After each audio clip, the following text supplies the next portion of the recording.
The Team Never Quit podcast is sponsored by Navy Federal Credit Union. When you hear the name Navy Federal Credit Union, you probably think that it's just for the members of the U.S. Navy, but in fact, Navy Federal Credit Union serves all branches of the armed forces.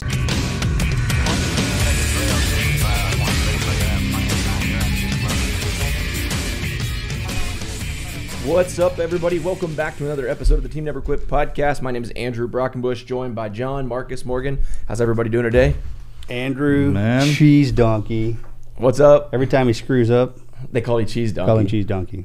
Not actually give him that name. Somebody else threw that in there. I think it was off YouTube one day. I don't know where really it came not from, sure but how I've it never happened. forgotten it. Well, I've got a little icebreaker for you guys. If you're lost, do you ask for directions, and why or why not? Absolutely not. No. It's guy code. Never. It's a man thing. It is. It's part of guy I find code. it. Yeah, you gotta. And if the wife starts to get irritated, we'll just say, hey, look, we're doing an area recon to make sure that we don't. That no one was ever following us. Yeah. And if I do get lost with my wife in the car, it's her fault. Yeah. So, no problem. Sometimes I like to throw my wife a bone and say, hey, look, why don't get us there? Just throw that in She's ways. kind of, if she ever listens to this, she can be pissed. Yeah, Melanie has situationally, like directionally, not good. Who is a it? little You are? challenged. My wife is. Leslie just. Oh, she is? I mean, Because Melanie can find her directionally way challenged. anywhere. She can tell you how to get to anything. Thank God we got hooked up together. Like underwater, I'm good. But when driven in the city's what messes me up. Like as soon as we get in the cities and I can't see the sky or anything like that, man, Mel's good at I don't know it. what you got, Brian. You know, I've always lived near the mountains, so I always know which way is north, east, south, and west. And since I moved here to Houston, I'm pretty, my azimuth has been thrown off a little bit. Yeah. But hey, good thing for Google Maps, right?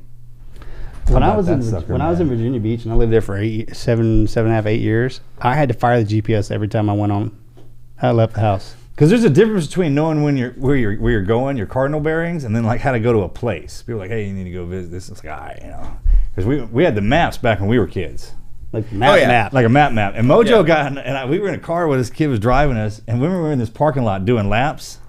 Because the GPS said, just take a right, take a right. Remember that? In Montana? Yeah. That was And the funniest place was like stories. right over there. We could see it.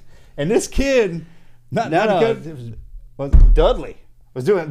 He broke out that TomTom GPS when it first came out, and he was like, "Oh, hey, you guys got to see remember this, that? man. It's great. It's gonna take us where we need to This is go." one of our officers, right? He's like, and I was driving. Marcus was driving. I was in the back seat, and he goes, "Turn right." Get it for Christmas. Turn right. He's like, just follow this thing. And Do it do took what it us says. and Marcus is listening to everything it says. It took Roger us that. behind this building, and you have arrived at your destination. And Marcus literally pulls up on a pile of bricks. One tire up on the bricks. That had been collapsed Oh down. my There was an God. old dilapidated We were building laughing. and a pile of bricks, dude. And I drove right up top of that sucker. It says, you arrived at your destination. Turned around and looked at him. I was like, we're here. Good job, sir. Typical officer. He was like, let me rethink this.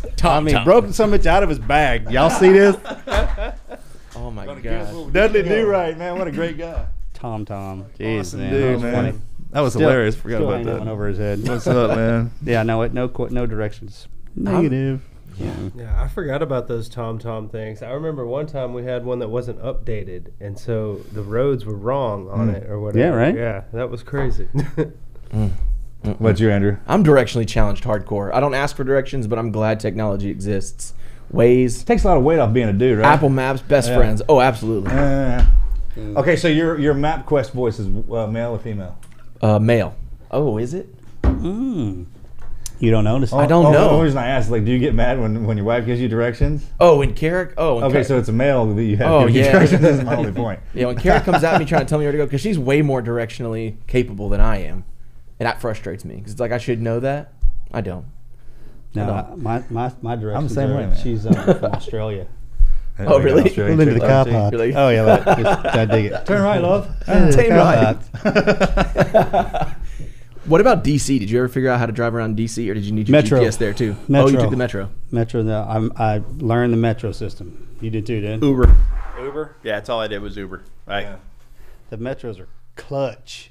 Local Yeah, No folks, traffic right? jams. Sorry. Best Vincent kind of like that with that Uber deal because that's the local folks. They can take you where you need to Well, it get. was like taxi cab, confessions. Every single time that we would get into the Uber, there'd be a new story, a new Something. twist Yeah, me and my buddy John, when we were in D.C., man, we heard so many stories. I mean, I could probably write a book on some of the stories that I heard in D.C. alone in the Uber rides. It was pretty fascinating. Because that's the stuff you remember. Oh, yeah, absolutely. We were talking about this the other day, man. It's like, what moments, look back in your history, right? Which stories you regurgitate all the time that pop in there. Somebody asked me, oh, tell me something funny. One of the docs called me up. We were just going back and forth. She's like, man, I've been having a day. Tell me something funny. And I kind of was like, he and I laugh all the time. Belly laugh. Like I've given myself hernia, we laugh so hard through all of our life. But the minute somebody asked me to tell them something funny, I was like, who? Yeah, it's like, I don't know what to say. When we it's tell gotta them, be natural, right? Yeah, when we tell them something funny, that's the darkest shit I've ever heard. Yeah. I think it's funny. Like, I thought it was funny. Yeah.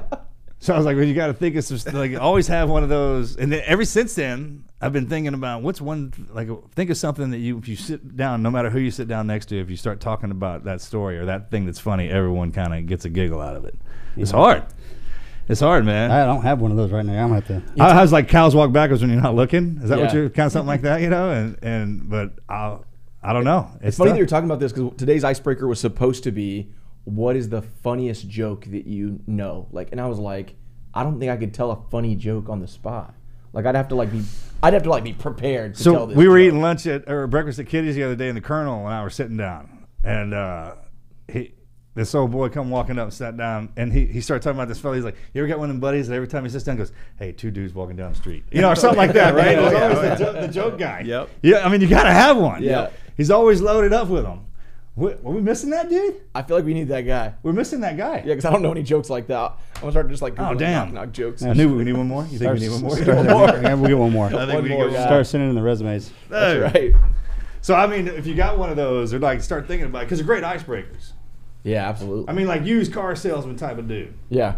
Mm-hmm. Where they just like pop off and you're like, oh, all right, you got my attention. All right, let's talk. The first thing, because it's usually a voice, right? They'll catch your attention, or the swag, how they deliver themselves. Mm-hmm. You get a dude that's armed up with all three of them jokers, man. There's your used. That's the guy you want. I mean, it's almost like in the arena that you guys are in, man. You're good at what you do, like real good at it. There's guys who can bare bones and sit up the outlines, and there's guys who can sell it. And you get one of them guys that with both of that. That's something right there. That's a weapon for sure. Yeah, society these days trying to beat that comedy out of you. Yeah. Right? Yeah, careful. It'll smack it out of you, I too. know, right? Well, eventually they're going to wind up getting to us. That's right. Our guys.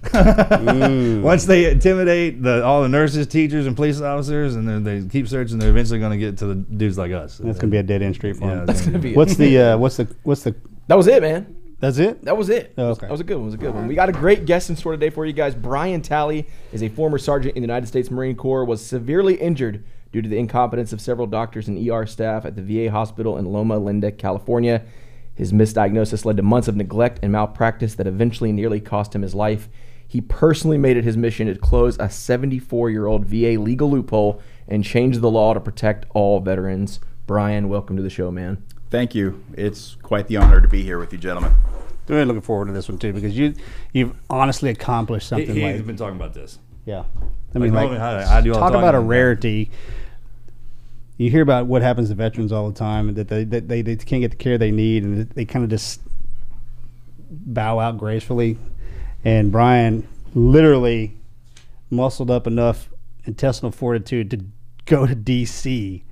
and snatch some congressional members off the street. It's like, I need your help, and wouldn't take no for an answer. So welcome to the show. Absolutely. Thank you, sir. That's a great story. A hell of a Marine. Nice work. Thank you, Marcus. You're welcome. Looking forward.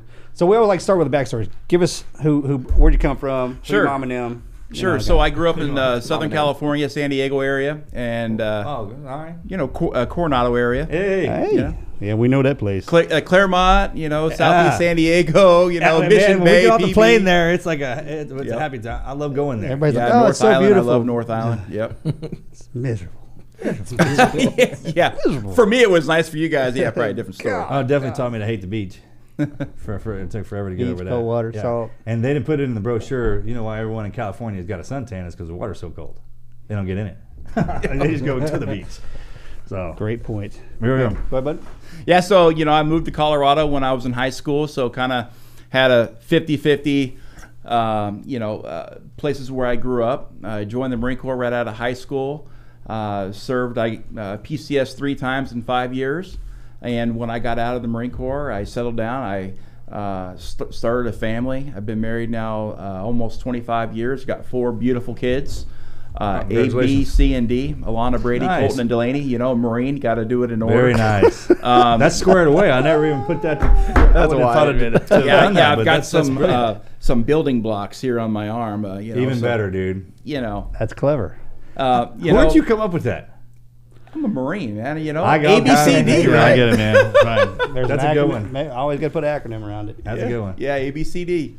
So anyways, when I got out of the Marine Corps, I started my own business. I was a custom landscaper, and I would do a lot of design build work, and I was just a self-made entrepreneur.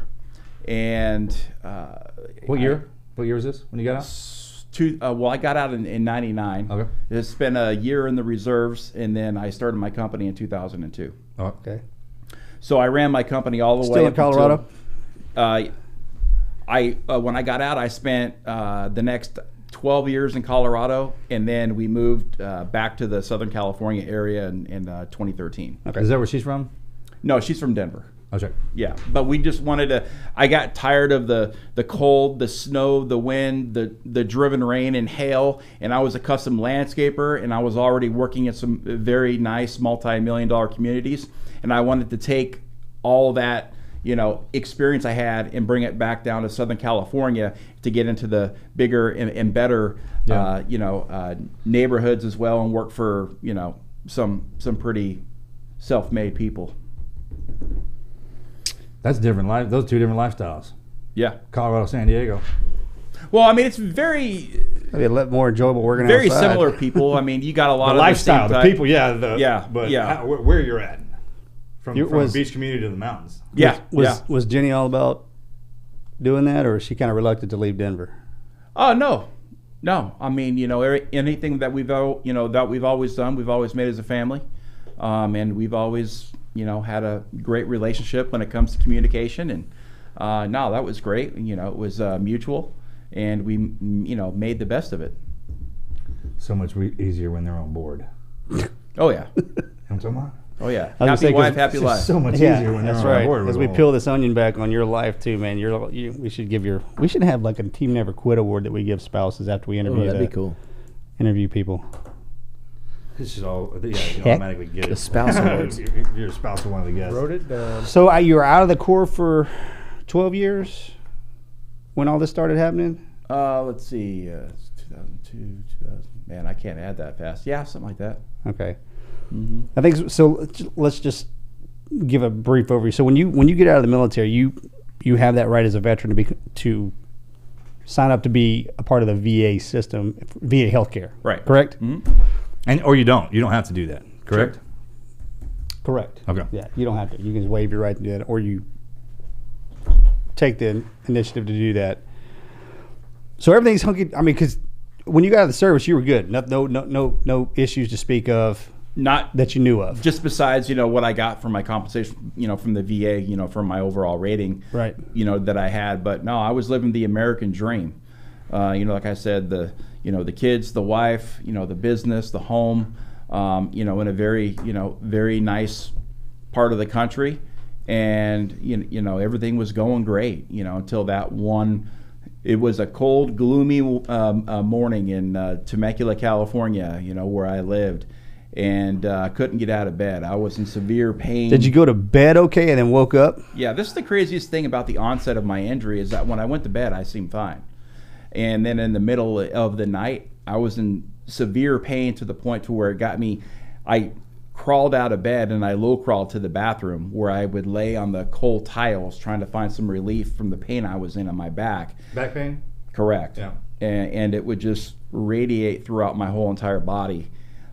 Pain that I can't describe, indescribable pain, and then I couldn't use the restroom. My bladder was full, and so my belly was in a lot of pain too, and I was trying to go to the bathroom, and nothing would come out. So just little bits. So I'd get a bucket and I try to pee it a little bit in the bucket, and then But yeah, anyways, that was the first time that I had ever really discovered like bladder paralysis. I got my black lab sitting next to me, Rocky. He's like, man, what's going on with you? And I didn't want to wake my wife up. She was sound asleep, but I was definitely in there moaning and groaning and just trying to find anything, any relief that I could, find. But the crazy thing about it was the onset of pain was immediate. What year was this? Just to give, so we can keep a timeline going. January of 2016 is when it all started. All right. Dude. Because she eventually came in there, and y'all went to the emergency room. Right, that morning. That morning, right? Yeah, so that morning she took me to the VA ER where I was immediately triaged. And this is in California? Correct, at Loma Linda. I was immediately triaged. Everything was good, right? I had an X-ray. They gave me a shot of Dilaudid, a shot of Kenalog, a shot of methocarbamol. Wow. I mean, I had the cocktail going, and then they said, you're fine. You have a low back sprain. And then I said, hey, look, I don't understand why I have a low back sprain. There was no trauma, so it wouldn't explain why I have a back sprain. Go home and stretch. You'll be fine in 2 weeks. Was this blood work or just kind of like a physical? No, we went in there and it was just MRIs, CT done. They just looked at you. Right. Okay. Right. They looked at me. Like I said, took the X-ray, and you're a big. Just so everybody knows, injections. Brian's a big guy. He's bigger than Mark's now. I mean, he's not a small human being. So I'm assuming your pain tolerance is extremely high, and you're a Marine to boot. So anyway, go ahead. So we ended up getting the bag of pills, and I would go home to my room in my recliner where I didn't sit often, but that would become my new home. 2 days go by, and the pain is still immense, and I wasn't getting any better, and I was dropping weight like nobody's business. It was just shedding off of me. And I told my wife, I said, we got to go back. So the second time that we were at the ER, the front steps of that ER, I get wheeled in a wheelchair. I can't even walk. And I was in so much pain while we were waiting in there. This time it wasn't a fast triage turnaround. We had been waiting already an hour. I fell out of that wheelchair because I was in so much pain. I had a panic attack on the ER floor. And that's when the other triage team came out and they gave me a shot of Dilaudid, two of them, a double shot of Dilaudid, one on my left cheek, one on my right cheek, and yelled at my wife for bringing me back here because they said I needed to follow up with my primary care physician. We couldn't get through to my primary care physician. Me, I'm completely incapacitated, and so here is my wife over the last 2 or 3 days trying to get me into my primary care. Well, that didn't happen. So my wife said, my husband's dying. Can you give him a blood test or some diagnostic testing, a CT scan, an MRI, whatever? Can we find out what's wrong with my husband?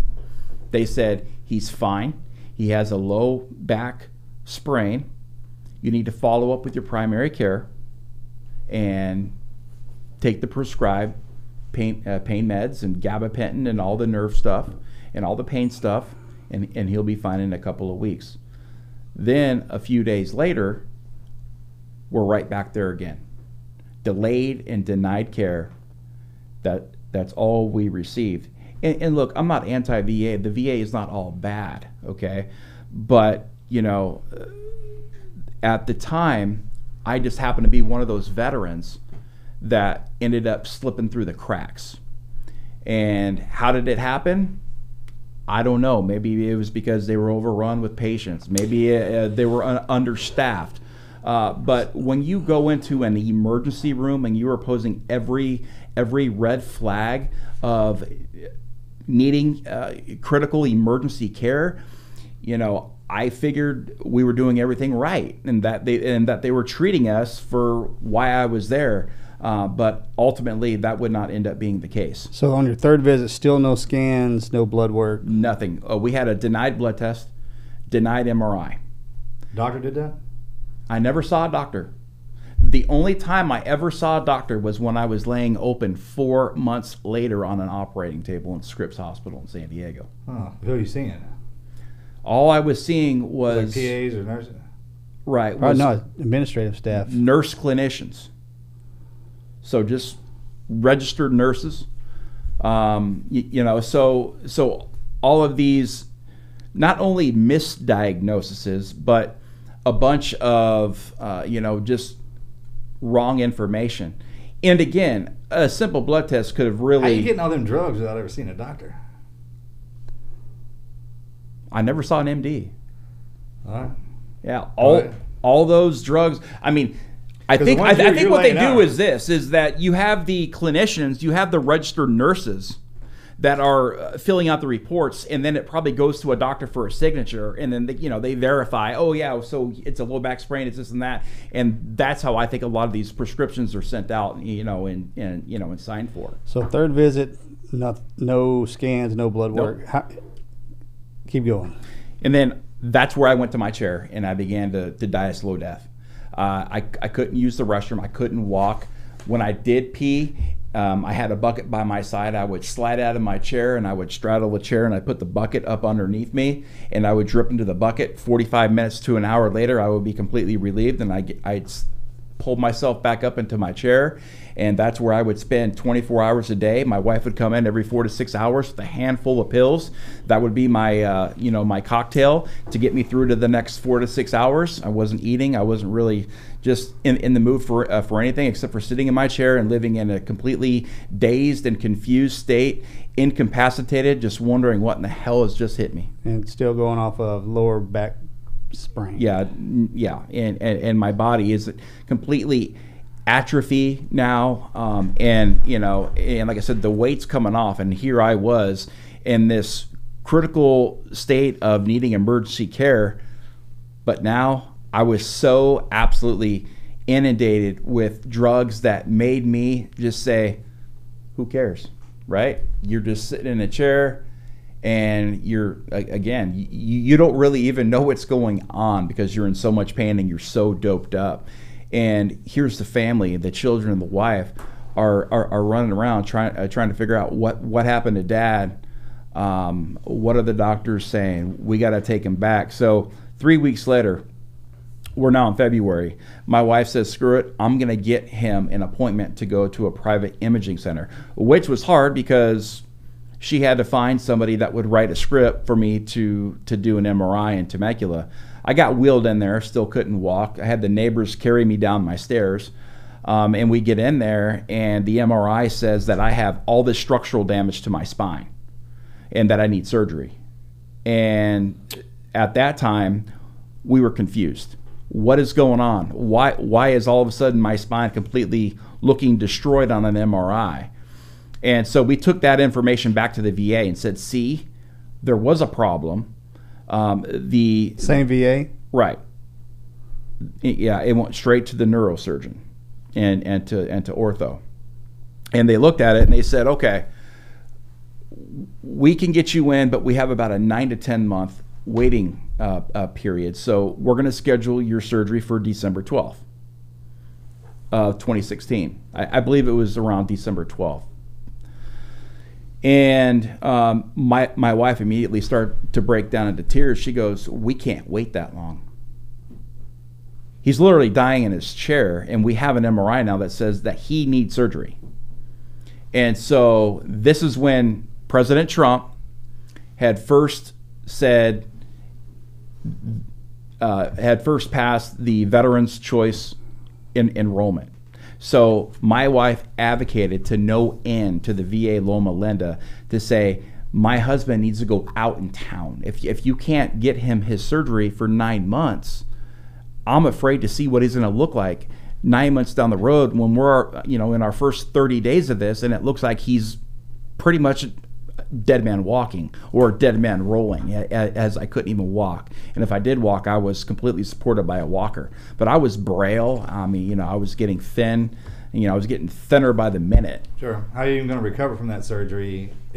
Anyways, like if you go in so beat down and almost dead, surgery like that, I mean, you know what I'm talking about? Yeah. It's something that, you can't get a lot of your movement back, and, your strength and your mobility. I was a custom landscape contractor. And so when I saw those scans, what did the doctors say that it was initially?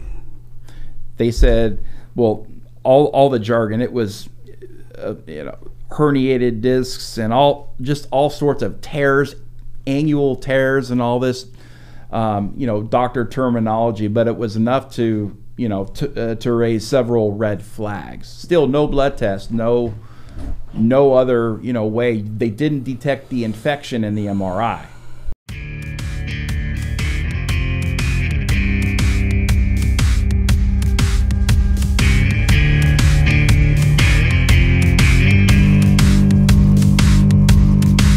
Today's episode of the podcast presented by Black Buffalo.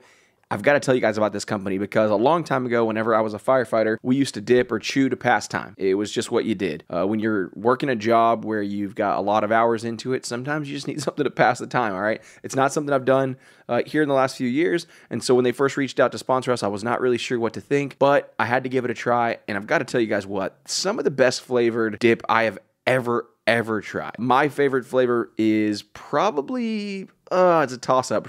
Probably somewhere between peach or maybe the blood orange flavor. But if you are 21 and over and you dip or chew tobacco, pouches are long cut, then you guys have got to try this tobacco alternative, Black Buffalo. Black Buffalo is everything you love about dipping, including pharmaceutical-grade nicotine, just without the actual tobacco leaf or stem. It's dip literally made from edible green leaves and food-grade ingredients with the same flavors and texture as traditional tobacco products. No compromise. Now, me and my brother-in-law were barbecuing, and I gave him a can, and I was like, hey, what do you think? And it's funny because he's been asking me if I had any more left, because while he's at work, he's a forge. He works at a forge shop. He's a blacksmith, and he has to hit this huge hammer all day long. And he's like, hey, do you got any more cans of that Black Buffalo? It tastes amazing. It's a good way to pass time. And I said, hey, absolutely. They sell their products on their website at blackbuffalo.com. It's available in both long cut and pouches, as well as a nicotine-free version called Zero. So if you've been thinking about kind of getting out of chewing altogether, or maybe you've been thinking about weaning off that tobacco and that nicotine, then the Zero product is the way to go because it's both tobacco-free and nicotine-free. They produce a variety of flavors. They got wintergreen, mint, straight, peach, and blood orange. Again, my two favorites, peach and blood orange, hands down. They're born in the Midwest, raised in the South. Black Buffalo proudly manufactures their products here in the U.S. for adult U.S. consumers. And most importantly, they are proud supporters of the U.S. military, veterans, and first responders. And they've got a promo code for you guys to use, TNQ. Use promo code TNQ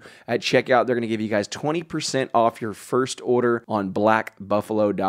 One more time, guys, that's promo code TNQ. You can use it at checkout for 20% off your first order at blackbuffalo.com. Warning, this product contains nicotine. Nicotine is an addictive chemical intended 21 and older for current adult consumers of nicotine and or tobacco. May not be available in some states. blackbuffalo.com. Use code TNQ at checkout for 20% off.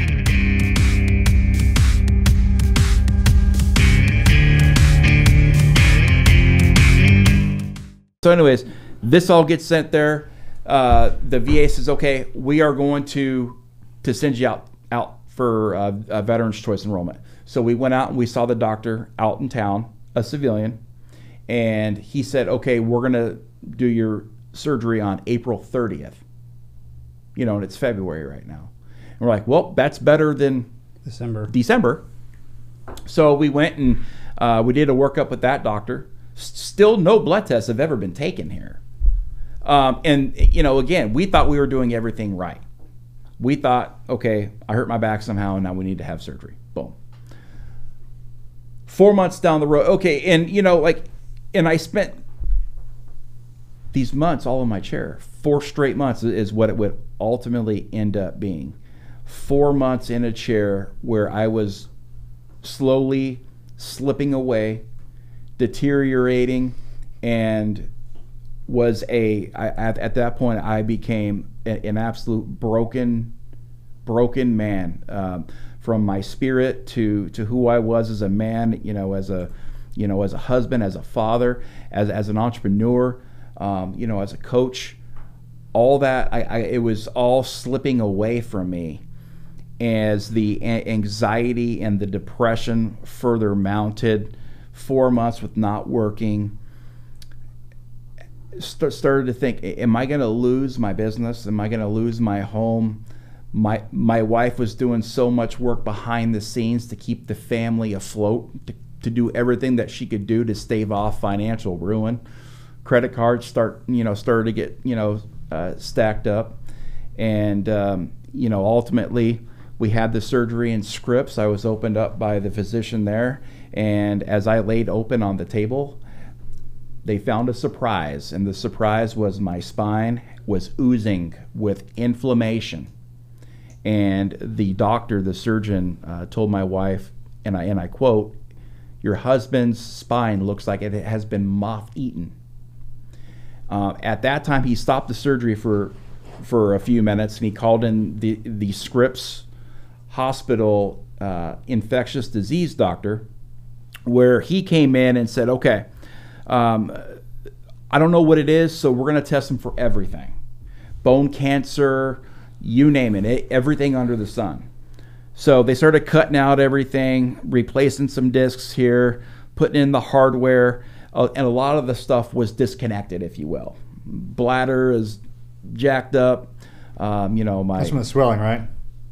No, it's your L4, L5. A lot of that, the nerves were cut and damaged or eaten, so it makes it difficult to go to the bathroom or to have, children, if you will. So a lot of that stuff just doesn't even really work anymore, and then it also damaged, how you take a normal bowel movement, stuff like that. But once they saw this, they were concerned because they hadn't seen nothing like it before. So after the surgery, I'm getting wheeled around, and they're testing me, like I said, for everything. I would end up spending about 7 days in the hospital, and I came home, and I was still in so much pain. They went through my belly, they went through my back. I was still in a catheter, because I couldn't use the restroom, and you got full benefits, man. and so I was sitting in my chair, and this is when the depression and the anxiety began to compound like interest. And I stayed in my chair for a year, and then another year would come. So so April was the surgery, Mm-hmm. and then so the following April, still nothing. You still got a catheter? I still do have to cath, unless I'm out in town and I have to go to the bathroom. Just back then, walk it backwards. So you still capped up from April 16 to April 18? Yeah. I spent 2 years in that chair, from January 16 to 2018. In 2017, we filed a federal tort claim for the malpractice that happened within the VA. So we put together a federal tort claim through a lot of folks who reached out to me and said, I can't believe what has happened to you. I can't believe that they didn't give you the the type of treatment that not only do you deserve, but the humane way of going about things when you are in a VA ER dying. So that first surgery where they opened you up and found the infection, nothing else was done to you to try to course correct any of it?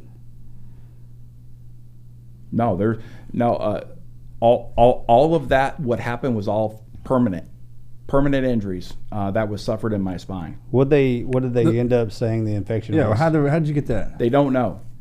That was their answer? Yeah, they don't know how I got the infection. I didn't have a cut on me. I didn't have a wound anywhere. The infectious disease doctor, I've actually talked to several of them now from across the world, actually. And they think that perhaps I ingested something, could have been overseas one day. They said it could have even been 10 years ago. And it attached to my spine. This infection attached to my spine, and it lived in a dormant state. And then one day it woke up. And the day it woke up in a very aggressive way. It's pissed off? And it began to eat. So it's hungry. Essentially, I was being eaten alive for 4 straight months before I had life-saving. It would end up being life-saving surgery. Well, good job, Marine. You're definitely not a pussy. That's freaking hardcore, dude. What's the name of that? They still didn't. They named that yet? No. The infection? I mean, it was a bone-eating staph infection. It's a really long, I say staph, but the I got the what- medical yeah, term is what- staph. So it's long and so. So how did you? So for in 2018, you're still in the chair. What'd you do I lived in my chair and to get out of pain? I mean, what? I was taking nearly 40 pills a day for years. Seems a bit excessive. Yeah, so I mean, the VA, they were sending me bottles. I'm talking like as big as your that cup. damn cup right there. Oh, yeah. They'll show up, and most of those you have to take just so you don't go through withdrawals. Well, the day that my wife opened up a box of Narcan, she just started to shake and she just started to cry. We found out years later that I was taking some very high-end anxiety medicine with my opioids, and that right there could put you into cardiac arrest at any time. So once they figured that out 2 years later is when they started sending me a bunch of Narcan. When the Narcan was sent is when my wife said, okay, we're done here. Are you taking your pain pills? Are you taking your anxiety pills? Yeah. And that was another blow to my heart. I was like, man, I can't live without either of them. You know, so here I was, literally a broken man. My livelihood, my physical health, my mental health, my emotional health. And I was a very happy, outgoing, energetic man before all this stuff happened. I was doing everything the right way. I was living the American dream. I was a contributor to society. I paid my taxes. I did everything that we're asked to do as a citizen of the United States of America. And here I was now, completely, my family and I have been completely thrown to the wolves. I'm barely holding on to the last little bit of livelihood that I have left. I've completely lost who I was as a person. And finally, I said, okay, we have got to file a tort claim so we don't lose everything that we've ever worked so hard for my entire life. So what did I do? I had some help. We put together a tort claim. We sent it off to the VA. 6 months later, I get a call from the VA Office of General Counsel. What do they say to me? Mr. Talley, we are very, very, very sorry that this happened to you. They were apologetic. The VA has concluded that we failed to meet the standard of care, and there is a breach in liability, and we are settling your claim. Be patient. Be patient. This takes time. At the 1 year mark. So now, me and my wife are like, oh my God, it's going to happen. They're going to, we're not going to lose our home and our family vehicle that we've already lost. And my business and my tools and all that. 6 months later after that, at the 1 year mark, I received a bombshell in the mail. It stated that the VA is no longer responsible for the neglect and the malpractice that happened due to a law that was written in 1946 in the Federal Tort Claims Act that states that if we find that the doctor who hurt you is an independent contractor that is working within the halls and the walls of the VA and not a U.S. government employee, we are not responsible. So what they did... Who said that? This is the office... Name and picture Now, of whoever that was. See, and this is why I was very successful in what I did. I've never slandered. I have never name dropped. I have only operated in an honorable way because I was not looking to put any bad stuff on my name, on my reputation, and who I was as a person. Even if it were to kill me, I was just not that type of man. I would never go out and I would never, dishonorably yell someone's name. Because look, we all make mistakes. We all make mistakes, and people do bad things. And sometimes they do those bad things on purpose. But I could not live with myself, live in the honorable way that I've always lived my entire life, to go out and say, well, you hurt me, now I'm going to come back out and hurt you. Because now my case is public. So I had to remain completely just professional. And I had to operate in a different way than I was being treated. And I think that ultimately was the reason why I was successful in the next endeavor that we're getting ready to talk about here. But the bombshell, the letter, The VA reversed course. They did an about face, and they left me and my family holding the bag. Now, that's when I went back to my chair. That was a bad night. That was the night I didn't even want to live anymore. And the funny thing is, or it's not funny, I love my children more than anything in this world. I have a relationship with my children and my wife unlike any other couple. We do everything for each other. We're always together. We build each other up. We are a rock. We are a solid foundation. And nothing has ever come in between that, ever. And me being sick, it didn't matter. My wife's always been there. She's the glue that holds everything together, as I've always been there for them and my children. And for me to even think like that, it hurts my heart to this day. I was in so much pain. Their father had been so beaten up and abused by the system, by a bureaucratic system, from a law from 1946, that they deny and they deflect all liability away from the VA. And they put it on the backs of these unidentified independent contractors who are running the halls of our nation's VA hospitals and clinics. And you don't know who they are. VA badges, VA doctor's coats, VA laptops, seeing VA patients. Why would anybody ever think that they're independent contractors? Why would that question ever come up? I never knew that. Okay. Now, they're not all independent contractors, because the VA has cleverly packaged this to be very convenient for them and to be very profitable for the Office of General Counsel. Here's what they do. I had about 9 clinicians that failed to meet the standard of care in my case. One of them was an unidentified independent contractor. The VA cherry-picked the clinicians based off of only the employment status and found her to be guilty of everything that happened. So the other 8 were not guilty, and she was the guilty party. Well, the letter stated, you need to sue her in state court, Brian. Well, you remember I got that letter at the 1-year mark. It was postmarked 3 days after my California state statute of limitations had expired. So now what the VA has done is they've completely destroyed and removed my physical health, my mental health, my emotional health, my livelihood, and has now denied my right to due process. Not only in federal court, but now state court. And not one attorney would take my case. That law from 1946 is bulletproof.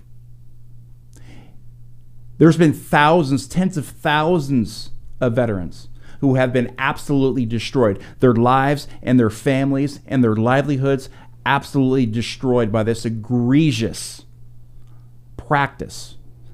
When the law in 1946 was first written, I could understand why it was written. That's some World War II stuff. Right? We didn't have a lot of independent contractors working within the VA. They were all employees. So they had a little clause in there. But over these generations, they started to decrease the amount of employees and increase the independent contractors, only for their accountability and transparency purposes to know, and also for their for their overall I get brain fog, sorry.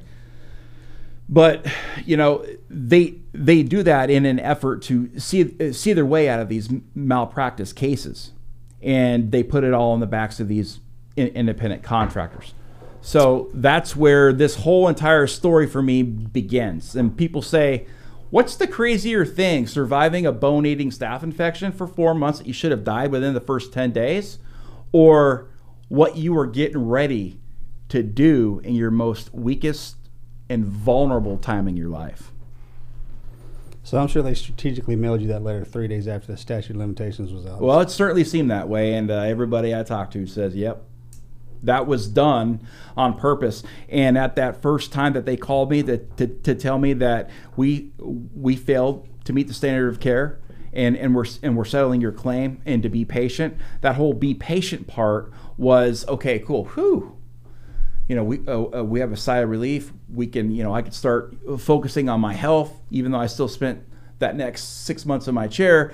I wasn't, you know, completely like, okay, well, we got to sell our house. We got to move. We got to do something to stave off this complete financial ruin that we were heading into. And also, it was for us not to pick up the phone to call an attorney because they say, oh yeah, we're good, we're handling it.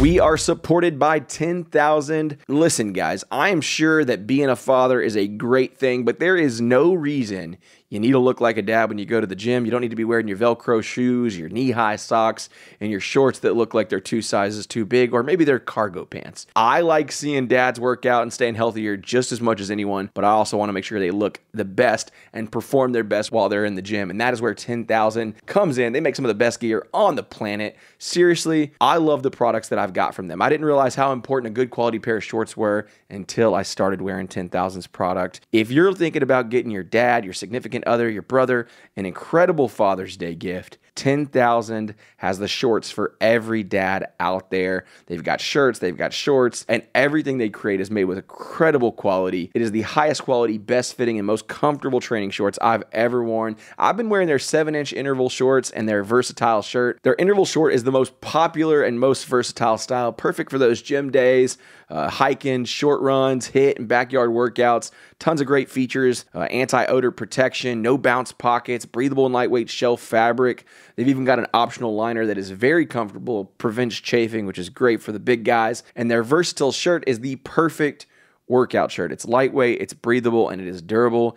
In addition to the interval short, they make gear specific to other types of training. So it's running, Olympic lifting to boxing. You're going to find a short for all the ways you train. The brand believes in being better than yesterday, which is a stoic dedication to continuous improvement, not overnight success. You guys know at Team Never Quit, that is all we're striving for here. They have a team of over 200 athletes testing their gear to ensure the perfect design, fabrics, trims, and fit. And the best thing about them, free shipping, free returns, and a lifetime guarantee. You're not going to get that on any other athletic product you buy. I promise you that. 10,000 is offering you guys 15% off your purchase. All you have to do is go over to 10,000.cc/TNQ. They're going to give you that 15% off your purchase. That is 10,000.cc/TNQ. Make sure to check it out.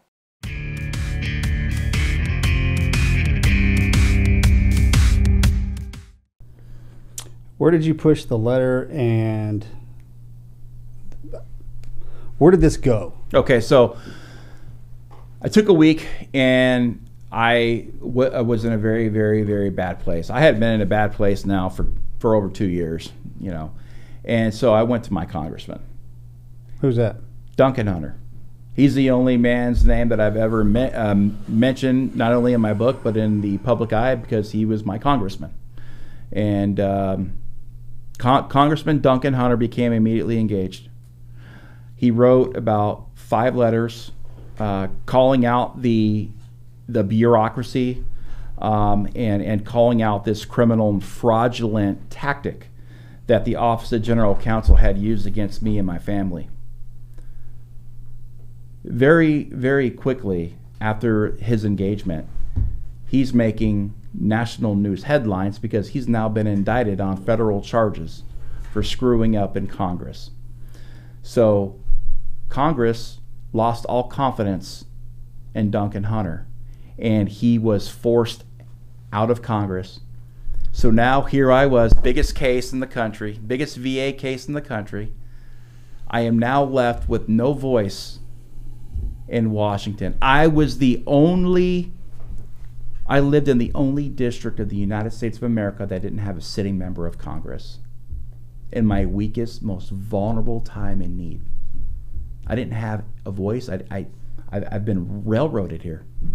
And like talk about self-isolation and not talking to anybody and just turning away all your old friends and just sitting in a chair and saying, I'm done. I'm done. There's no way I can do anything else. I'm tired. I am broken. Just broken. Broken spirited, broken everything. And this would go on for several months. And one day my wife comes into my room and I'm just crying. This is what I did. I would just sit in my chair and cry, take my pills and cry.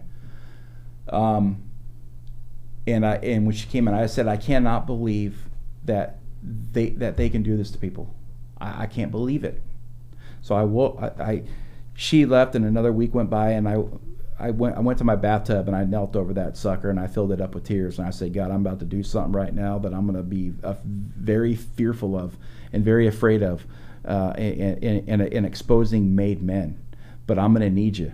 I'm going to need you to guide me. I'm going to need every little bit of you to come in to me, to give me the strength and the endurance and the stamina and the knowledge to draft my own bill, to draft my own solution, and to send it to all these members of Congress.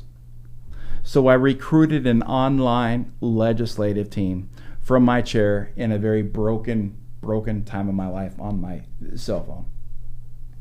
I started to look at the law books.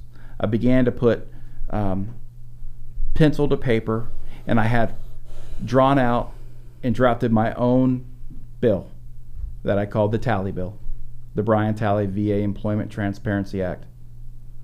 And I emailed it to 300 members of Congress. And I waited, and I waited, and I waited, and I didn't get anything back. So I went to my wife and I said, I'm going to D.C.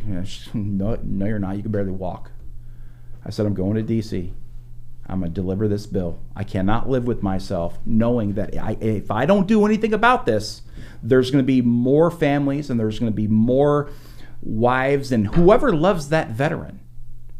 All this heartache for no good reason at all. So, against perhaps my better judgment, packed my bag, went out and I got a couple of shirts and some dress slacks. I made some professional folders, and I boarded a red-eye flight out of San Diego in the middle of the night, and I landed in D.C. at 6 in the morning. By 8 o'clock, I was walking those halls of Congress, going door to door, urging lawmakers to change this outdated law that has destroyed the lives of veterans and their families for generations. And by God, within 30 days, I had my first formal bill introduced in Congress, in the 115th Congress. Who led it? Congressman Dave Bratt out of Virginia, 7th District. That was everything I needed right there. That was the point where I said, I am going to start to get 1% better every single day. 1% better. I'm going to try, now it's been over 3 years, I am going to try to reinvent myself, recreate myself, and stand back up to be the man that I once was. And it would have to come in a vehicle that I knew nothing about. I knew nothing about how Congress worked. I knew nothing about how lobbying worked. I knew nothing how bills worked. All I knew is that I had purpose and I had a plan. And I began to do a BAMSIS, begin plan, arrange plan, make plan, complete plan, issue orders, and supervise. And that's exactly what got me through these next 2 years as I went into the very swampy, shark-infested waters. We call it the sewer around here. Of D.C. We got Ken from Louisiana. So let me ask you this. How did you get better? Because you still hadn't told us how you were laying in the chair and then did they give you medications? I mean, you were already an addict, so just like coming off the meds, not being an addict. No, I was still, I was completely still on the meds. I was walking a little bit better, and definitely could get by. Walking every stride is painful. Every stride you got an ice pick in your left and right buttocks. Every stride you got that neuropathy going through your neck and shooting down your arms and your shoulders and all that stuff. I filled my pockets full up with pain pills and anxiety meds. And I walked those halls of Congress. No pain, no nothing was going to keep me down. My best friend John from Houston, he flew out there. He brought a chair. He had a chair on his back. So when I needed to sit down, I took a lot of breaks. I sat down on that chair. I would try to clear my thoughts and clear my head. I still couldn't even barely speak because I was still on a lot of pills. So my, still today I have some cognitive type issues from all the meds and stuff that I was on. And that's what I did. I'm here today because this is Team Never Quit. And I began to show these signs of resilience and perseverance again in a place that I knew nothing about. And so again, yeah, the fear was there, but in my head I was like, okay, I'm going to engage in this. I'm not going to engage in this to waste my time. I don't have the energy or the strength or anything like this to put something on my, to hurt my body even more. This job didn't come with a paycheck. Me drafting a bill was for the good of the country, to close a 74-year VA legal loophole, to do the job of Congress, to do the job of the very people that have sworn to protect us. Somebody had to do it. So I accepted that role. I took that role on and I ran with it. And one trip would end up being 2 trips, 3 trips, 4 trips, 5 trips. Were they calling you back up, or you just continue to lobby? I continued to lobby until my bill was across the finish line. So from start to finish, the first day you landed in, Congressman, what was the last name? Blake? Virginia? Bratt. Till signature, because I'm assuming President Trump signed it into law, correct? Yeah. January 5th of 2021. Yeah, talk about that a little bit. Well, it was a great day. It was a day that I shed a lot of tears, and I looked back on the last, at the time, five and a half years of my life, and everything that me and my family have went through and had been through, and never and kept the relationships and the love that we have for each other all intact. This was a man that was getting up finally out of his chair and began to, like I said, get 1% better, and to show those signs of perseverance and to show those signs of resilience and the pure strength through determination, and that never quit mentality is what kept me going. And when that all happened, I was relieved. It was a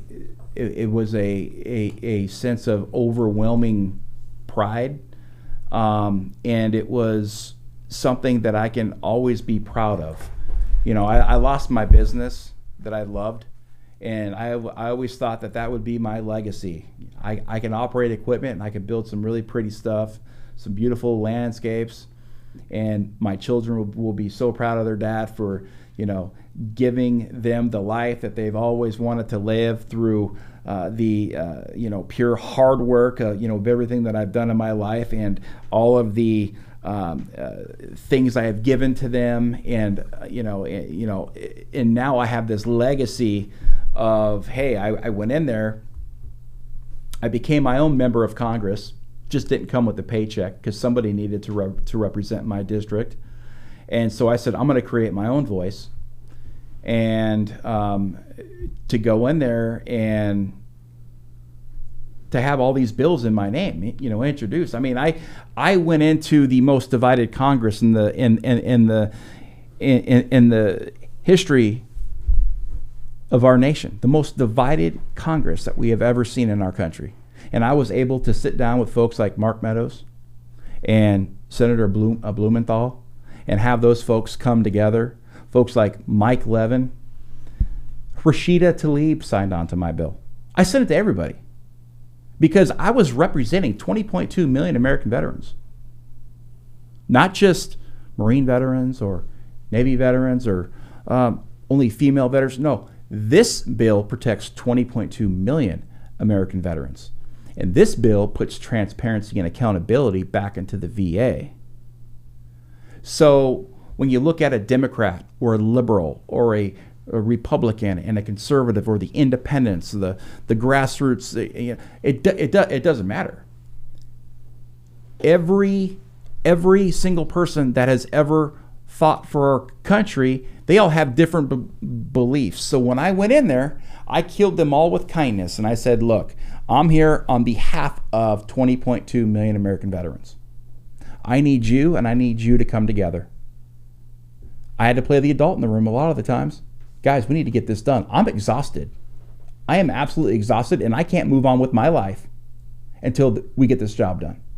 And I think I've earned a break. And so that's how I began to effectively communicate. I began to teach myself the ways of how to communicate with these folks, how to get in there and influence them enough to make a change, to make a positive change. How do I go in there and influence these guys in a professional way? I'll tell you how, because I was hard to hate. I made myself hard to hate. I bugged them a lot, but I was very kind. I was professional. I didn't have to go out and cause a ruckus. I didn't want to name drop, slander, and everything that we were talking about earlier, because it wasn't about me. It was about passing a law. And sometimes when you have to pass a law to protect veterans or anybody who that may be, you've got to go in there and you've got to work with people. You can't go in there and grandstand. You can't go in there and grandstand and say, yeah, look at me, I'm going to change this law. But you know everything that you're doing in that bill is not going to be kosher with the other side. And it's all political grandstanding. And I saw a lot of that when I was in D.C. too. I was like, okay, I can't act like that guy because I'll never get this bill across the finish line. I had to sit down and earn my seat at that table with made men and made women. And once I earned my seat at that table, I never gave up my seat until my mission was complete. And I saw it all the way through to the end. And as my bills became more and more and more, like I said, we got the 4 bills, that recreation and that reinvention of who I am and who I will become started to grow more and more and more. And that's when I began to say, okay, I'm going to be living in pain for the rest of my life. I'm going to have dozens of more surgeries. I'm going to have to do a lot of things to my body that most 80-year-olds have to do, and I'm in my 40s. But that's who I've become. That's what God has led me to be and to do. So instead of sitting in a chair and being angry and being broken and beat up and battered and abused, I knew my kids were watching. And I said, if I die today, what will my kids think of me? Well, my dad used to be really badass, and then he got hurt, and then... Or they could say, my dad used to be really badass, and he got hurt really bad, and then he went out and he made a positive change and still continues to make positive change to ensure the rights and protections of all veterans. And the cool thing about this is that we live in 2022 where everybody is now everybody has something to say, right? Social media, everybody is very passionate about things.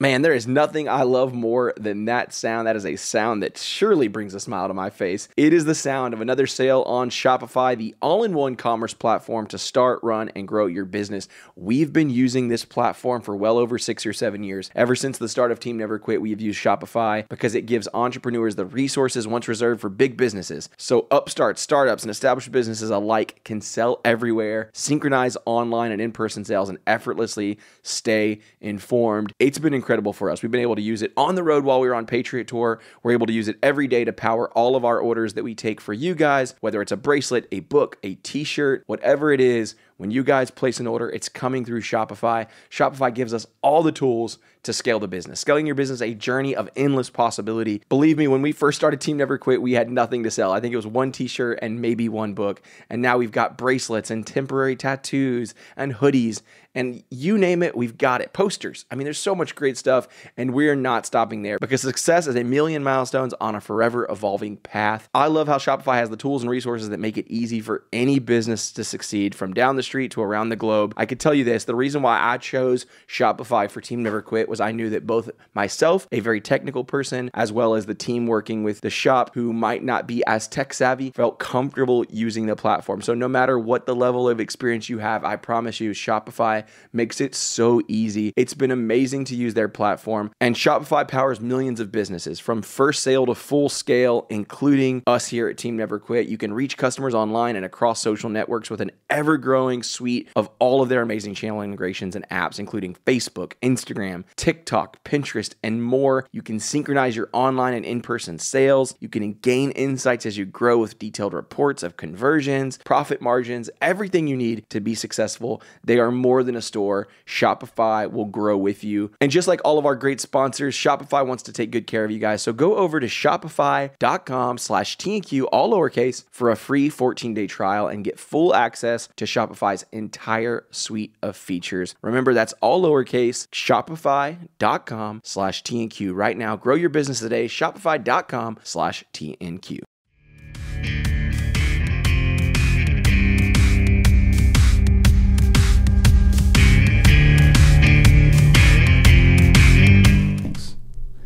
We live in a very passionate country, and so advocacy is booming right now. And I at least put a blueprint out there for folks, for any group, no matter what you're passionate about, that you can engage Congress in today's world and make a difference. You can engage and go in there and be heard and do it all in a positive way without burning cities down and flipping cars over and stuff like that to try to get your point across. It's hard to do what I did. It is damn hard, and it took a lot of like I said, endurance, but you just can't really make up the play of how all this stuff has unfolded. And I look back at it now, I look at pictures of myself and I'm like, oh my God, I was done here. I was so broken. And I look at pictures of myself now and I'm like, I like what I see here. Like I know I'm on the right path. I know I'm where God wants me to be right now. And, to this day, I still continue to help veterans, with all the stories that have been done on me over the last 6.5 years. I've become a voice for the voiceless, and I listen to them, and they call me, and I call them back, and we text and we email. And I was just talking to a Vietnam veteran I met a couple months ago, who I'm helping get his VA benefits, not because I'm some attorney, just because I'm his friend. I'm not an attorney. I'm not none of this. I don't have a 501c3. I care enough about my fellow veterans that if a lot of these guys have questions about stuff, I'm going to answer their question, and I'm going to refer them off to the best people that I know that can handle their situations, because a lot of these guys aren't getting the help they need, and a lot of these guys are in a runaround to where they're waiting an hour to get to their to get through to the VA line, or their doctor can't see them for 6 months, or whatever it may be. So I'm kind of like playing that role right now of just continue to help others. You ended up passing, so from start to finish, how many bills have you passed thus far? Well, the one. I'm sorry, let me walk that back. Yeah. I didn't say that correctly. How many bills have you drafted that have been passed into law? It was all into one.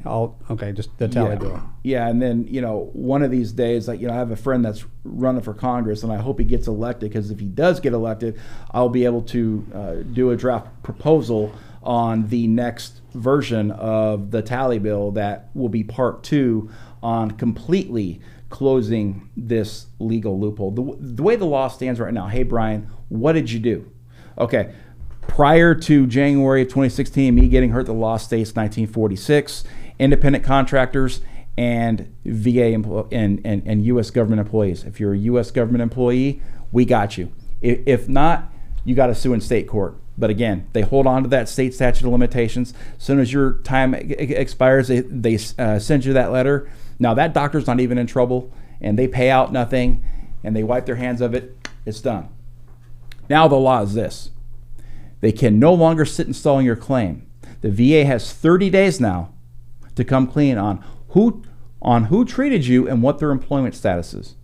So now more attorneys are going to be taking cases, because now they know if this is an independent contractor, we can go directly after them in the state they're in, and we will have the accountability and transparency of that, because that's what the law does. It's very simple, the employment status. But if you think about it, that was the loophole here. Sure. That was how they were to effectively profit big money off of not paying out all these rightful claims to veterans once they've been injured due to no fault of their own. So it's a horrifying and very disheartening loophole that one's government would completely stack the deck against the most one of the most vulnerable groups of people in our country. And that leads to a lot of other things too, like veteran suicide. Sure.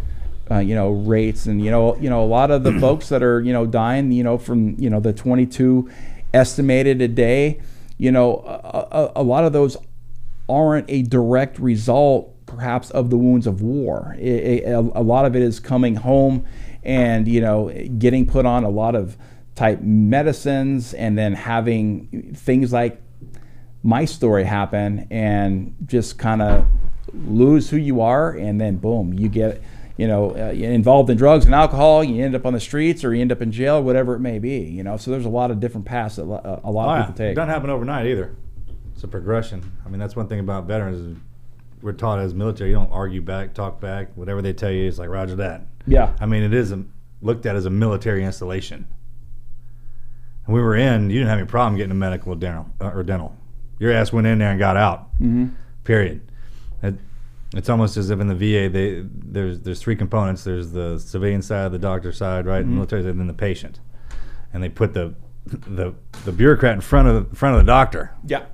Right. Yeah, that is a shame that the VA is. You know what I'm talking about? Yeah. So broken when. It's almost like, man, you just ask these to just walk in there, whatever's wrong with you, we got you, and then you walk out, and then don't worry about the bill. Mm-hmm. That's how it was in the military. And those loopholes. It's funny. I mean, you got to hand it to them crafty son of guns for finding them. I'll hand them that, man. To make something out of that and to hold it, and it's just about, we got our generation coming in, so take a looking at the books, man, and bring everything up to speed and how we roll, not how it used to roll. Yeah, because tech's involved now. Like there's so many components to our medical system that they can make it so swift. Mm-hmm. The problem is when it runs into old school stuff. Mm-hmm. They're not. You can't plug that one adapter into the other plug. Right. Yeah. Totally. I totally get that. Like the main thing here was just that there's so many outdated laws on our books. Right. And we live in a country too where there's laws on the books that people don't know anything about. Oh, right. More than you can even imagine. Yeah. So like right now, we've got veterans out there that probably don't even know that this law even exists. Right. Yeah. That are still getting backdoored by this loophole. And so that's why I'm out, raising awareness that once medical malpractice happens, is you will have the rights and the protections that you earn and deserve. Again, this is humanity here. I mean, this is, doing the right thing for people. This is not acting in a criminal and fraudulent manner to your own advantage off the back of a man that you've already broken, mentally, emotionally, and physically. And I look back at this and I say, it didn't matter how hard I worked. I got over 11,000 hours of advocacy hours in this. 11,000, over 5,000 emails and phone calls I did from my phone in my chair. And when I got out of that chair, it was because I'm doing this and I'm coming back and I'm sitting right back in my chair. That was my comfort zone for a very, very, very, very long time. And, and it was hard. And I had to I had to push myself to limits that I've never pushed myself before in my entire life.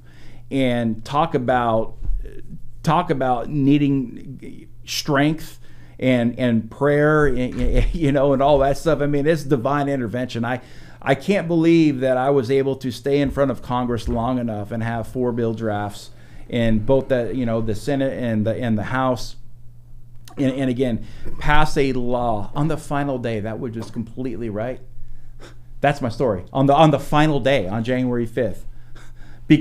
Because we all know what happened on January 6th, and there was no more business done after that. Yeah.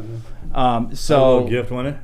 I'm sorry? It's a little gift for you right there, wasn't it? Yeah, I'm like, okay, wow. Because all the other times it's kept getting kicked out. Every time you deliver it to a messenger, it get rolled out. Yeah, and I'm like, I'm not going to the 117th Check it out, man. Congress. You got to think about it like this. When the boss sets a plan in motion, we don't always know what it is. And so you had to go through all that into Congress and get those bills passed.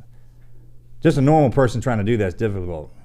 So they stuck your ass in the most debilitating, most painful situation that you can be in, strap your ass to a chair, which is now a throne, by the way, right? After everything that you've been through, and you still got it done. My point with that is like to watch somebody suffer, and like great suffering, because you don't come out battle weak and you come out battle hardened, right? To go through all of that, then have the wherewithal to keep pushing yourself, hold your family together, raise those kids, get up there, stand at enough attention to be coherent, to talk to our lawmakers, because you're all right. If they're elected up there, then they're part of our people, man. You got to go talk to them, and you talk to them with respect. You don't go in there telling them this is what it's going to be. You're Correct. Like, yeah, you're kind of pointing that out. Correct. Just to have that kind of mindset. I've been in that fog. It's tough, especially when you get up, man. You can't. It's a lot of biting your tongue, and it's a lot of and you're not knowing when. And then sometimes you'll try to say, I get that. I remember them days. I got my chair upstairs too. So good on you. I mean, that's good that you bring that up, because a lot of people say, how did you do this? Like you didn't go to college. You don't have any training in lobbying. You don't have any training with the media. How were you able to go do Capitol Hill Rotunda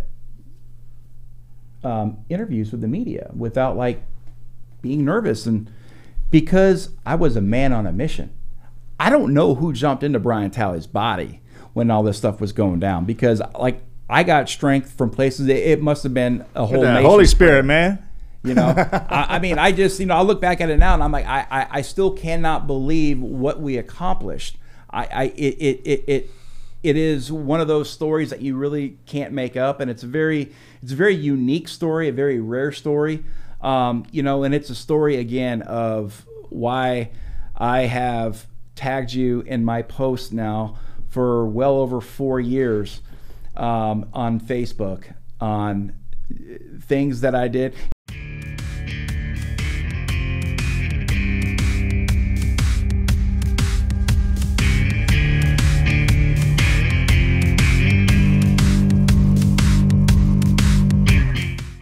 Our next sponsor is our good friends over at Athletic Greens. You guys know that sometimes getting in your greens can be a pain, especially if you're not a veggie type person. Maybe it's just not your thing. I know that my dad hated anything green, specifically broccoli, but I remember how much grief he gave me over vegetables, which is not great advice from a dad. You need to eat your vegetables, okay? This is a product I've been using every day. I actually started taking Athletic Greens because I realized I was looking for better gut health. I wanted more energy, and I hated taking 1,000 different vitamins and pills. I've been using it now for well over a year, ever since they became a sponsor, and it doesn't taste like it's super healthy. It kind of has a mild tropical taste that you'll kind of look forward to after a while, and it's good for you. That's the bottom line. If you're getting it in, that's the most important thing. With one delicious scoop of Athletic Greens, you're absorbing 75 high-quality vitamins, minerals, whole food source superfoods, probiotics, and adaptogens. They're going to help you start your day right. This special blend of ingredients supports your gut health, your nervous system, your immune system, your energy, recovery, focus, aging, all of the things. I've told everybody I know about this stuff. I tell my family, I tell my friends, I tell multiple of you guys out there, not just every week on the podcast, but when you reach out to me personally in my Instagram messages to ask me what I think and if it's made a difference? Absolutely. It's a great way to get your greens in without having the effort or the extra work of trying to figure out exactly what you need to take. It's worth it, I promise you. And right now it's time to reclaim your health and arm your immune system with convenient daily nutrition, especially heading into the flu and cold season. It's just one scoop in a cup of water every day. That's it. They send you this really great water bottle too, and I love it. It's actually probably my favorite water bottle. And that is it. No need for a million different pills and supplements to look out for your health. And to make it easy, Athletic Greens is giving you guys a free 1-year supply of immune supporting vitamin D and 5 free travel packs with your first purchase. All you need to do is head over to athleticgreens.com/TNQ. Again, that is athleticgreens.com/TNQ. Take ownership over your health and pick up the ultimate daily nutritional insurance.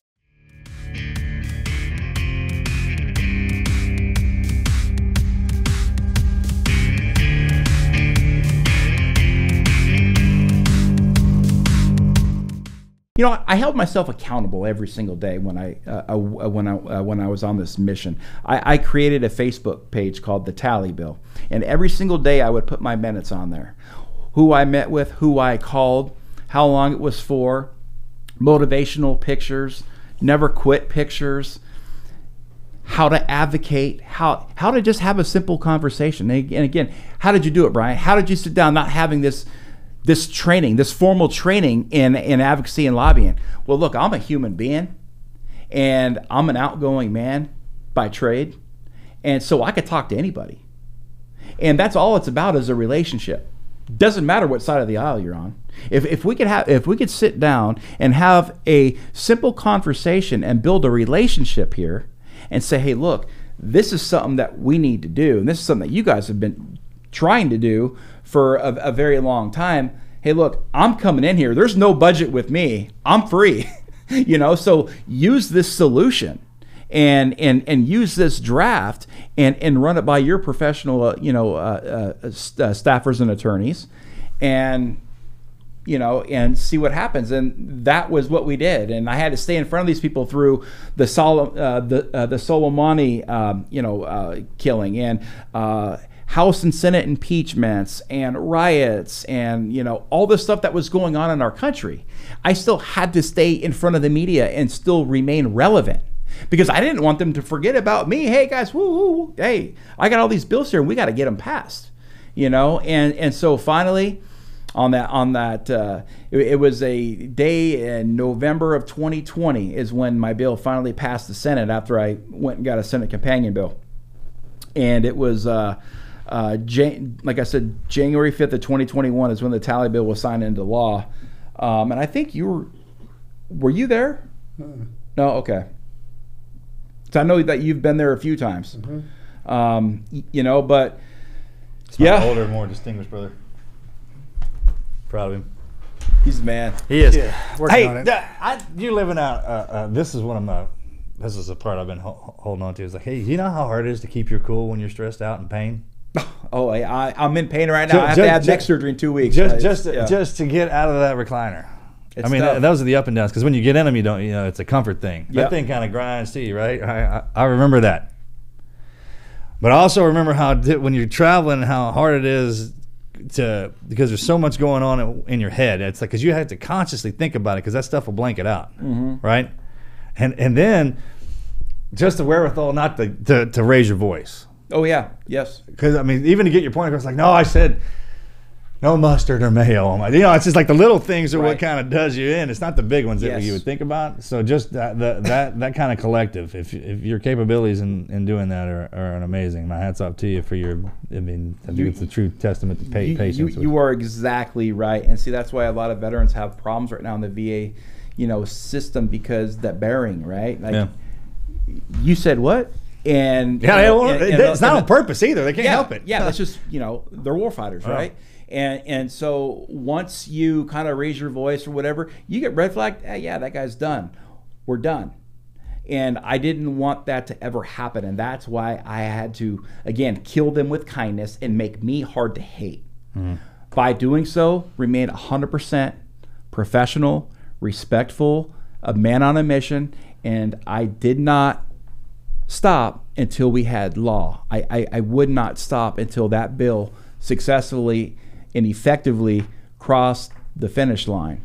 And, you know, I mean, we could sit here for days on end just talking about, you know, my face would be swollen, my eyes would be swollen shut, the pain in my neck and all 3 levels of my spine, the cath in myself because I can't, you know, use the restroom, you know, and, you know, living in the bathroom. Like my kids will say, oh yeah, dad's in the bathroom, because that's where I live about 10 hours of my day. Like literally I'm always in the bathroom. I'm in the bathroom constantly, you know, and that's all due to, you know, a lot of permanent injuries, you know, that were thrown my way. And then to stand up through all of this, you know, and to, again, to reinvent myself in a way that I can add value, not only to my life, but to the life of my family and to the life of all veterans out there who Find have something served. to give him, dude. You need an award right now. What's next? I mean, where are you at now? I know you just said you have surgery in a couple weeks. So Yeah, I what's wrote- up with that? You said, Yeah, so is that debilitating virus? That No, the staff's gone now. staph is gone, but it So what's got left you now? a very large trail of permanent injuries. So I need to have, so my C3 through my C7, it's going to be a discectomy. dude, I had that. Yeah, and then 4 and 5 are full replacements. So the reason why is because I didn't have that. once my spine went on the lower, it was a domino effect, and they all went. So the neuropathy and, you know, in my T spine and my C spine have all gotten so severe that it's cutting off my. So my what? It just got. spinal You cord. said mothballing. This is like a brittle hold up. Yeah, like just holes. Yeah. So are you caged up Yeah, I've got some. in the back and the front? Well, they went in through my front and Hey, yeah, my good back. time, right? Yeah. The C-sections are fun. Oh yeah, Bro. Talk about, well, yeah, and now they're saying, hey, you know, All right, I we're going to didn't cut do you that. like a pest container, and we're going to just move your They throat need to be aside. totally badass. And then they're going in there, and I'm going to be like, the necktie. I'm like, man, I got all, I'm getting all this, you know, these surgeries and this and that. I mean, the amount of procedures I've had, dozens of procedures that I have to have routinely, which are no fun, like cystoscopies. You don't ever Bro, wanna have the way those. when they go in through Yeah. the front, man, that one got my attention. Yeah, oh, yeah, oh, because yeah. they can keep going in the back, and you kind of get used to it Yeah. a little bit, man. But that front part, that was no joke. I didn't. Yeah, I mean, I don't want to do too much TMI, but every opening on your body, I've had scope multiple times, continuously. You know, get them done. hey, man. You know, unfortunately, it's like, you know what, that one simple blood test, right, Yeah. could have prevented all All of this. this. Oh shit. But then again, it's like I look at it and I'm like, how much different would my life be right now if I would have never gotten in trouble? Or not in trouble, but get sick. And you know. I lay I it don't out know like this, man. Look, if where you're I'd be, willing it's to just- go through, yeah. when you show up there now, like if you show up at my house complaining about something, I'm gonna listen, because the amount of pain that you're in, and on your just on a day-to-day grind in life, family, friend, all Yeah. that. On top of this, for you to go out of your way to present something to somebody in a formal manner, it's important. 'Cause Oh, somebody, yeah. you know, that's my point. Is like you're not gonna Yeah. waste your time Yeah. making something up that didn't need to be addressed. Yeah, no, and That's a respect. me getting up out of bed every day, I have a new purpose, because I had lost my purpose and my identity. So I have a new purpose now, and my new purpose is to continue on with helping the veteran community, continuing on with the knowledge now and my experience working in Congress. And I just wrote a book. I want to get my book out there. I think every veteran should read it, and really anybody who needs to hear some good, valuable real life messages from a regular guy. I'm no war hero. I'm no movie star. I'm nothing. I'm just a guy who stood up one day to fight for the good of the country and did it. And, you know, made a name for himself in that, you know, in that advocacy community now, where I'm considered to be a national veteran advocate. And, you know, and I'm there to give the voiceless a voice, and to bring about positive change in a positive way, right? Because nothing gets done in a violent manner. You have to operate and kill them with kindness. And that is the most important thing. If any veteran can take away anything from this. It's hard. Yeah, I mean, you have to be 100%. You know how hard that is? We're Yeah, not taught it that. is hard. We're not taught kind of that part. Yeah. You know, when the heart's in mind, that wasn't. You know, we send this, Oh, yeah. especially Marines. Yeah. Oh, no, it was very hard. Again, but I mean, I was like, I'm not going to do this to waste my time. Right. I'm doing this to make a difference. And if I screw this up because I get angry And I throw a book at them from across the room, and I say, okay, we're done here. Well, guess what? Bill wouldn't have been passed. Yeah. Okay, so these folks will turn you on and turn you off sooner than you. Yeah, They want you to get mad. So I wanted them to turn me on and never turn me off, because again, once I had that seat at the table, and it was hard to earn a seat at the table. And I've been to Vermont Avenue too, on the 7th floor, in the Office of General Counsel. I sat across the man that completely shattered my life and ruined my life. And I said I could let him ruin my life and shatter my life and live a life of sadness, or I could say he didn't ruin my life. He didn't shatter my life. He tried to ruin me. He tried to break me. He did break me, but I got up, and now I live to fight another day. And now I continue to get 1% better every single day, because my story is not over yet. Are you keeping that Marine thing going? Y'all are designed to take it and freaking get back up. Yeah, it's all I can do, man. That fits the mold. When you hear about Marines, this is what the hell y'all do. You can take it and not only that, be a shining example of it. Most people bitch, moan, complain, quit, everything. So don't ever, man. Don't worry. I'll brag about you. That's what I can do. Man, thanks so much for sharing your story with us today. Would you tell our listeners how they can support you, get the book, all your social media platforms, all that stuff? Sure. So on Facebook, it's the Tally Bill. And then if, Marcus, you want to hold up the book is available anywhere online. I didn't choose this job. It chose me. Amazon's there are a good pictures. place. I read it. Actually 2 nights, but Yeah. Yeah, That's a good read. Should have read, man. it was That's the an thing. easy, Quick. great read. The good thing about the book is that it's going to add value to the life of whoever picks up the book. Secondly, what the book will do is it will help veterans understand the advocacy life behind the scenes, how things work, how bills get introduced, what it takes to get a bill introduced on the floor of Congress, and how to see that bill all the way through to the finish line. Because this is the stuff we learned in government. In the middle. Yeah, this is no. I wasn't. No. That stuff we picked up in high school, college, that doesn't exist, No, right? that doesn't exist anymore. Completely anymore. different than what you is, think is see on TV, man. It's like how it actually works. Oh yeah, it is.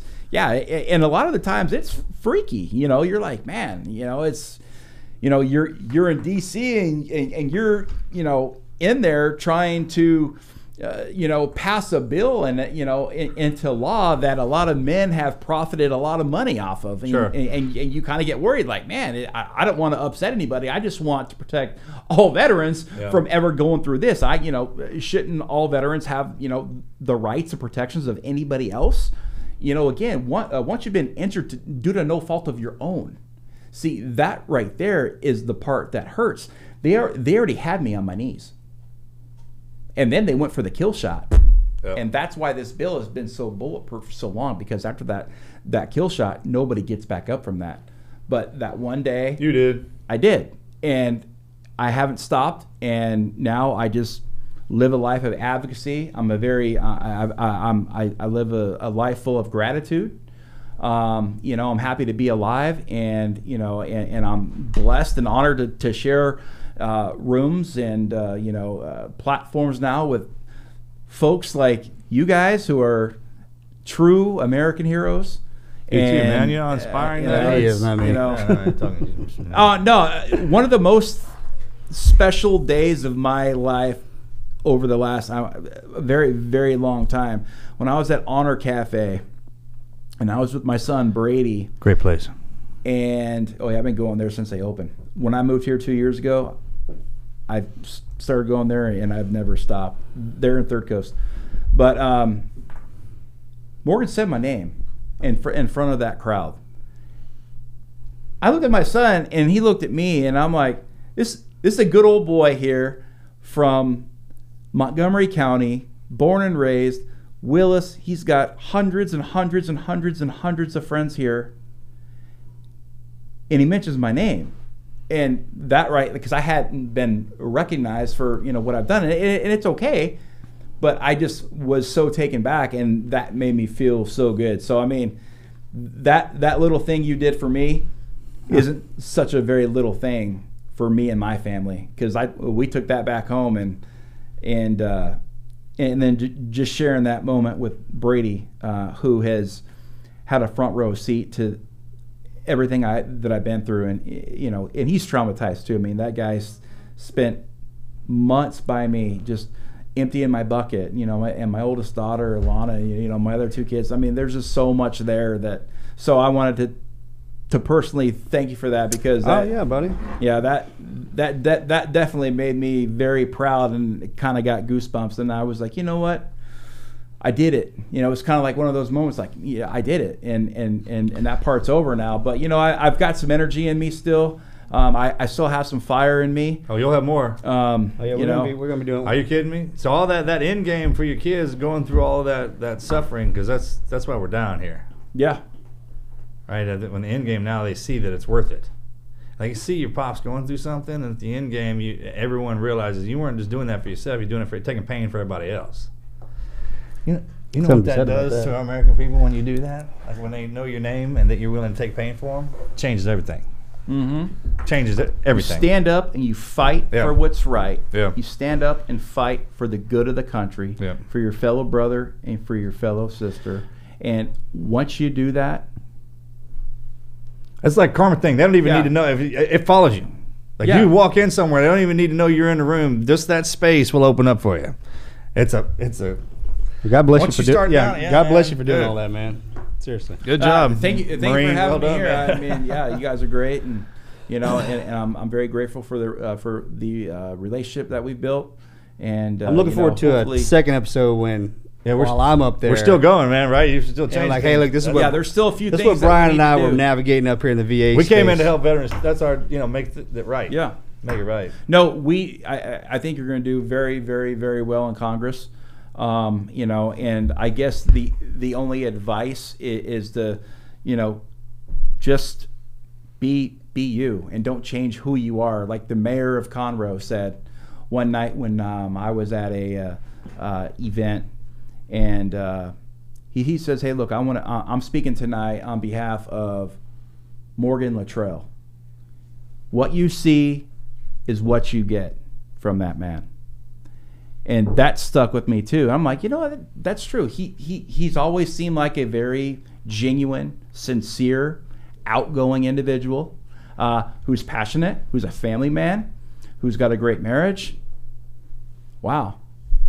That's the mayor. That's about this dude here. Yeah, the mayor said that. The mayor. I forget his last name. It's really long. Jody Skowski. Mayor. I got.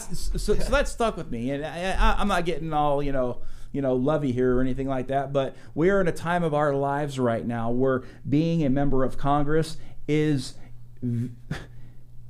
Right now, we are at a crossroads in our country, and I'm scared to death. So we need warriors. We need warriors in Congress.